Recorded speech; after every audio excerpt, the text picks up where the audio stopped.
السلام عليكم ورحمة الله وبركاته دمان أمد الصوماليين حيسيس برشادة أف صوماليغا أما wax badan inay ku ogaadaan suugaanta afka Soomaaliga runtii waxaan rabaa inaan bilaabo barnaamij cusub oo aan kaga hadlayo sarbeebta af Soomaaliga oo u qaadan doono dhowr qaybood runtii hadda kor ayaan soo geliyay qayb yar ayaan ka bilaabay marka sarbeebaha Soomaalidu aad bay u fara badan yihiin ereyga sarbeeb ama metaphor waxa lagu yiraahdaa afka Ingiriisiga sarbeeb waxa waaye waa word ama erayo ama oraah macnaha muuqdo oraahdaas ay leedahay waxaa ku hoos jiro qeexid ama macno kale oo muuqdo oo aan muuqanin ayaa ku hoos jiro marka taas ayaa la yidhaahaa sarbeeb marka maanta waxaan rabaa inaan kusoo qaato sarbeebaha la xiriira waxa la cabo iyo waxa la cuno iyo qeexidooda marka oraahdan ama weedhan aan soo bandhigayo markaad fiiriso macno kale oo ka muuqdo ahayn ayaa ku hoos duugan ama ku hoos jiro weedhan noocaas ah ama oraahda noocaas ah ayaa waxaa la yidhaahaa sarbeeb tusaale kow waxaan leeyahay magaras baa waa weydiin magaras baa marka weydiintan markii la fiiriyo weydiin ah magaras baa garas waa geed ka mid ah geedaha waaweyn ee waddankeena ku caanka ah markaa fiiriso magaras baa ma aha waa yahay joonbay jawaabta muuqda noqonaysaa laakiin ujeedada ku hoos duugan ama macnaha ama qeexida ku dugan waxaa waaye karis badanaa dhaqso uma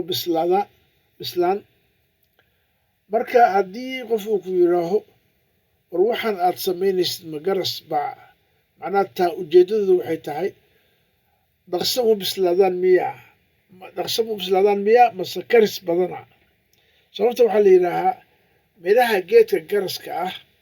runtii markii abaarta ay dhacdo ayaa lasoo gurtaa midhahaas madhanuug ayaa la yidhaahaa markii laga baxsado bahalkii qaybta guduudan waxaa soo harayso laf cagaaran taas ayaa la kariyaa marka sidaas ayay macnaha ku leeyahay magaras baa macnaha karis badana tusaale ahaan karinta miraha geedka garaska ah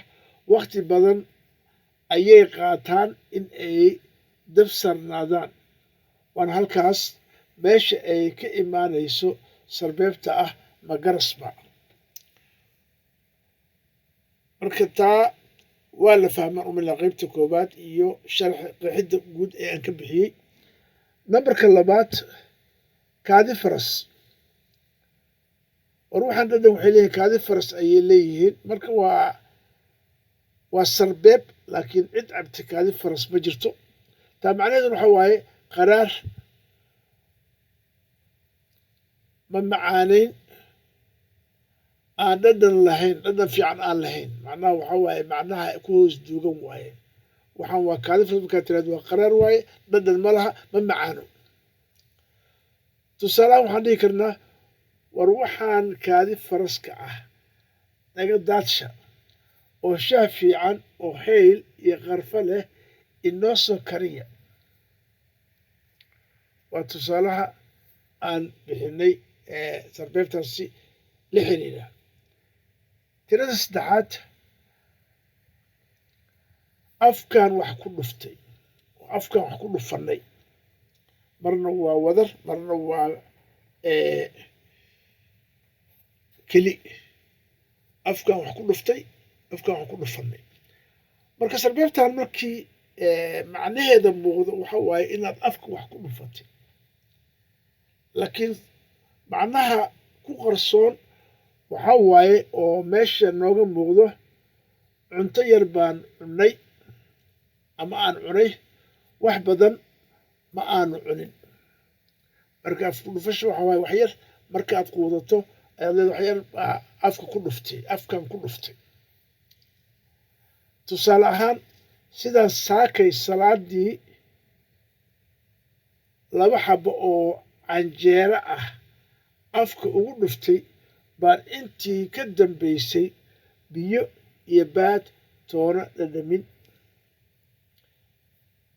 sarbeebta afraad ee rabo inaan ku soo qaato waxaa waaye afkaa la mariyey. maris waa wax saan loo mariyo, afkin waa afkaa la mariyey. laakiin ujeeddada sarbeebtan iyada ah macnaha hoos yaal waxay tahay weel la buuxshay ama weel la iltiray, macnaha la buuxshay ama la iltiray. mararka qaarkood sarbeeb ahaan waxaa loo isticmaalaa bulcajiif ha u jeedo, macnaha afka mari waaye. marka afkaa la mariyey weelkii waa la buuxshay waaye ama waa la iltiray. tusaale, koob afkaa la mariyey oo caano ah baa martidii la siiyey. qaybta ugu dambaysa oo maanta aan kusoo qaadan doono sarbeebtan la xiriirta waxa la cabo iyo waxa la cuno,